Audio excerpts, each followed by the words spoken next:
Hello guys, हम लोग का डिस्कशन चल रहा था ये SPOM set D digital ecosystem and control paper 4 chapter 13 का डिस्कशन हो गया था। चैप्टर 12 करते हैं। लास्ट से सीक्वेंस हम लोग का चल रहा है, जिसमें से जो इम्पोर्टेंट क्वेश्चन है उसको डिस्कस करते हैं और जो कुछ टॉपिक इम्पोर्टेंट है उसको। तो ठीक है, चैप्टर 12 स्टार्ट करते हैं। ABCD of fintech. थोड़ा सा अगर जो स्टूडेंट ओल्ड वाले में कभी EIS पेपर को एक आध बार कभी आया होगा उनके सिलेबस में, तो उनके लिए आसान होगा। बाकी वैसे भी जो नहीं भी पढ़े उनके लिए भी आसान ही क्वेश्चन इससे मान लो कि 5-6 नंबर का आ जाएगा इस चैप्टर से। इधर सेट डी में पेपर 4 चैप्टर 10, 11, 12 और 13 ये चारों चैप्टर बहुत ज़्यादा इंपॉर्टेंट है।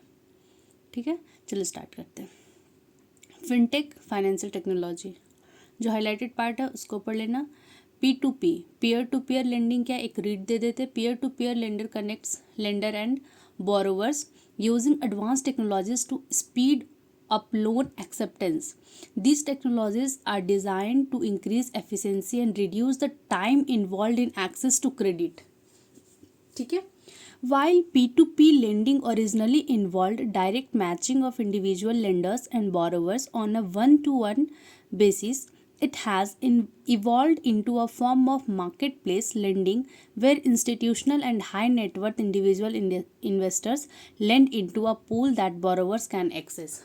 ठीक है, ये इसका क्वेश्चन था नहीं बट इम्पॉर्टेंट है टॉपिक। ये इसका क्वेश्चन एक था। क्राउड फंडिंग इसका क्वेश्चन एक था। ठीक है, ये क्राउड फंडिंग का।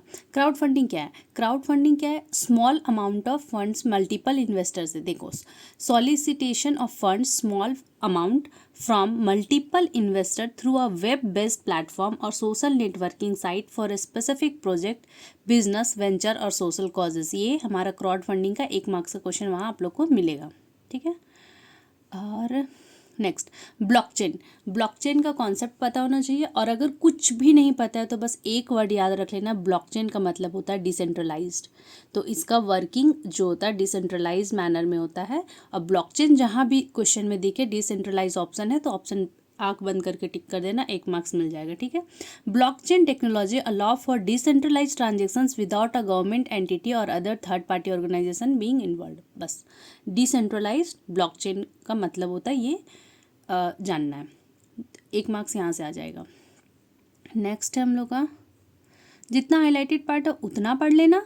बाकी जहाँ एकदम श्योर शॉर्ट क्वेश्चन है वहाँ मैं बोल रही हूँ कि एग्ज़ाम लिखा हुआ मिलेगा PDF में, तो उसको एकदम करके ही जाना।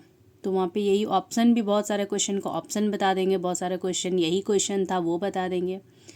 ठीक है, अब हम लोग का है एक ये, हाँ, application of data protection by design and by default principles.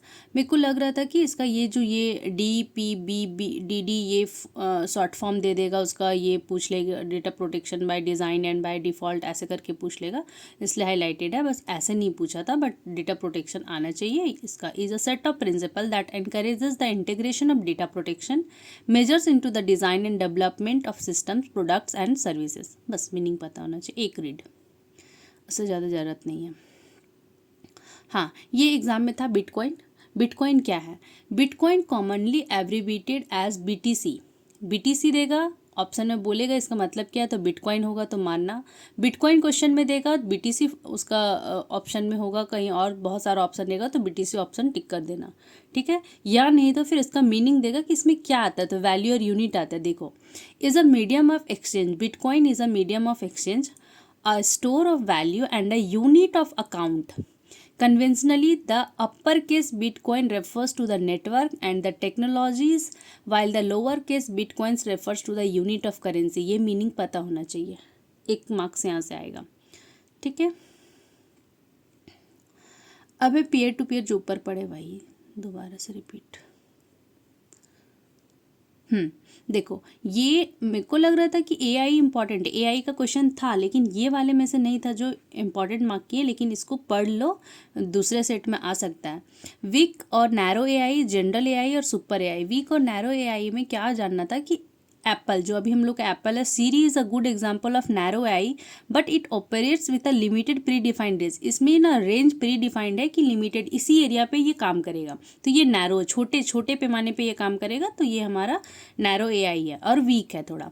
General AI है, जो जनरली अभी तक हम लोग जो सुनते हैं, general AI are still under research, ये अभी भी रिसर्च में है जनरल एआई, ठीक है, तो ये जनरल एआई है। सुपर एआई है जो बियॉन्ड हम लोग जैसा वर्क करेगा। देखो, super AI is a level of intelligence of system eight which machines can Sarpass human intelligence and can perform any task better than human with cognitive properties. हम लोग से भी बेटर काम कर सकता है, लेकिन इसका अभी क्या है कि super AI is a still a hypothetical concept. अभी ये बहुत ऐसा हो नहीं सकता कि हम लोग से बहुत बेटर है लोग काम करें, अभी भी ये हाइपोथेटिकल सिचुएशन पे लाई कर रहा है। तो ये दो लाइन का जो हाईलाइट पार्ट है ना, इससे कि इसका मीनिंग अगर मान लो हाइपोथेटिकल कॉन्सेप्ट्स में आता है, तो ये हमारा सुपर एआई है। जनरल एआई में अभी भी ये इसका रिसर्च जारी है। नैरो में जो एप्पल सीरी के एग्जाम्पल, बस एग्जाम्पल याद रखना।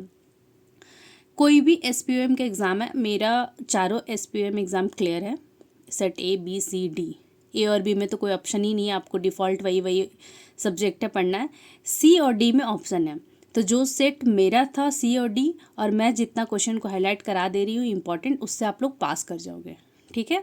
तो जिस तरह से मैं पढ़ के समझ पाई थी वैसे मैं बता दे रही हूँ।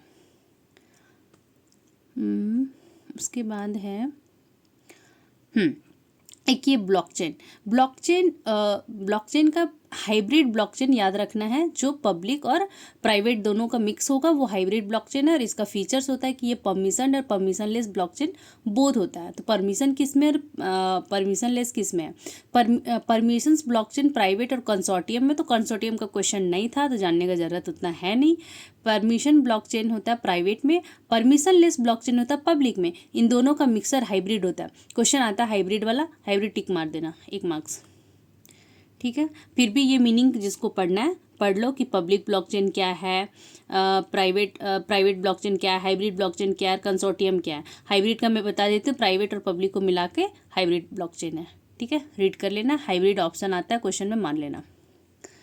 और है, और एक सेकेंड, इधर नहीं है, इधर नहीं, हाँ, क्लाउड कंप्यूटिंग इंपॉर्टेंट है, लेकिन जो EIS में पढ़े थे क्लाउड कंप्यूटिंग के फीचर्स क्या है, कैरेक्टरिस्टिक्स क्या है, बेनिफिट क्या है, ये नहीं पूछेगा वो लोग, ये हम लोग से ज़्यादा चालू है, ठीक है, वो नहीं पूछेगा। ये लोग क्या पूछेगा वो मैं बताती हूँ। मैं सब पढ़ ली थी, क्योंकि ये सब पढ़ा हुआ टर्म्स था तो मैं पढ़ ली थी, लेकिन इस सब से क्वेश्चन नहीं था। यहाँ से क्वेश्चन वो लोग पूछा, ये वाले एरिया से पूछ दिया question. Cloud computing service model, इसका 3 मॉडल है। ये 3 मॉडल में से एक मॉडल का क्वेश्चन वहाँ रहेगा, software as a service, platform as a service, infrastructure as a service. Cloud computing का सर्विस मॉडल, तो 3 सर्विस मॉडल है, infrastructure, platform and software as a service. किसी एक से एक क्वेश्चन कंफर्म, नहीं तो 2 से भी रह सकता। और मेरे को याद है कि ये क्वेश्चन 2 मार्क्स वाले क्वेश्चन में था। तो मार्क्स पैटर्न क्या है, क्वेश्चन सेट सी और सेट डी में, तो ठीक है अभी सेट डी का बात करते हैं। सेट डी में क्वेश्चन रहेगा, क्वेश्चन नंबर ऑफ क्वेश्चन 80, ठीक है, total marks 100, 60 question carry 1 marks and 20 question carry 2 marks. तो 60 क्वेश्चन 1 मार्क्स का है और 2 मार्क्स का 20 क्वेश्चन है। और 2 मार्क्स का क्वेश्चन यदि हम लोग का ज़्यादा सही नहीं होता है, या मान लो सारा गलत हो जाता है, 2 मार्क्स का क्वेश्चन थोड़ा हार्ड होता है, मान लो गलत हो जाता है, तो 1 मार्क्स का क्वेश्चन पास होने के लिए 50 क्वेश्चन सही मारना होगा। तो जो प्रोबेबिलिटी है सेट ए और बी के कंपैरिजन में, सेट सी और डी को पास करना टफ है, कि अगर 1 मार्क्स का क्वेश्चन आप सही मार रहे हैं तो 80 क्वेश्चन में 50 क्वेश्चन सही मारना है आपको, तो पास होना टफ है। तो बेटर है कि थोड़ा अच्छे से पढ़ के चल जाओ, और जितना मैं बता रही हूँ उतना पढ़ के चल जाना, पास हो जाओगे। ठीक है, तो कोशिश करना कि 2 मार्क्स वाले क्वेश्चन को भी सही बनाना और 1 मार्क्स वाले तो बन जाएगा सही। इतना पढ़ने के बाद ना लगेगा कि हाँ सारा टर्म्स जाना है, यही ऑप्शन सही है, तो सही करके आना। अब इसको पढ़ लो। Infrastructure as a service, IaaS a hardware level service provides computing resources. Infrastructure provide करे ना, computing resources such as processing power, memory, storage and network, ये इंफ्रास्ट्रक्चर प्रोवाइड कर रहा है, इंफ्रास्ट्रक्चर एज अ सर्विस। उसके बाद है platform as a service, provides the users the ability to develop and deploy an application on the development platform, एक platform provide कर रहा है। एग्जाम्पल नीचे आएगा, ये तीनों के एग्जाम्पल आएगा कि कैसे लर्न करना है, मैं बताती हूँ। ठीक है, ये और ये है software as a service, provides the ability to the end user to access an application over the internet that is hosted and managed by the service provider, thus the end users are exempted from managing or controlling an application, the deployment platform and the underlying infrastructure, SaaS मतलब software as a service, has changed the way the software is delivered to the customer। और एक minute, इससे question था एक, हाँ ये देखो exam छूट गया था ना, स्किप हो गया था। ये जब इंफ्रास्ट्रक्चर एज अ सर्विस है, तो इंफ्रास्ट्रक्चर एज अ सर्विस में डिफरेंट सर्विस प्रोवाइड, ये किस टाइप का सर्विस दे रहा है, कंप्यूट करने का दे रहा है, नेटवर्क दे रहा है, स्टोरेज दे रहा है, लोड बैलेंसर दे रहा है।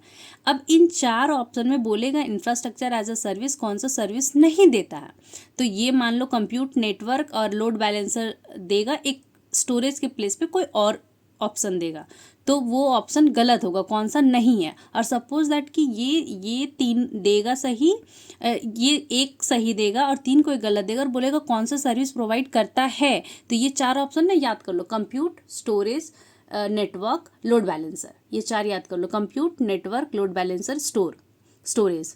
तो ये 4 हमारा इंफ्रास्ट्रक्चर एज अ सर्विस का सर्विस प्रोवाइड करता है। इससे एक क्वेश्चन था, इसलिए ये फिगर इंपॉर्टेंट था। यहाँ तक हम लोग का हो गया।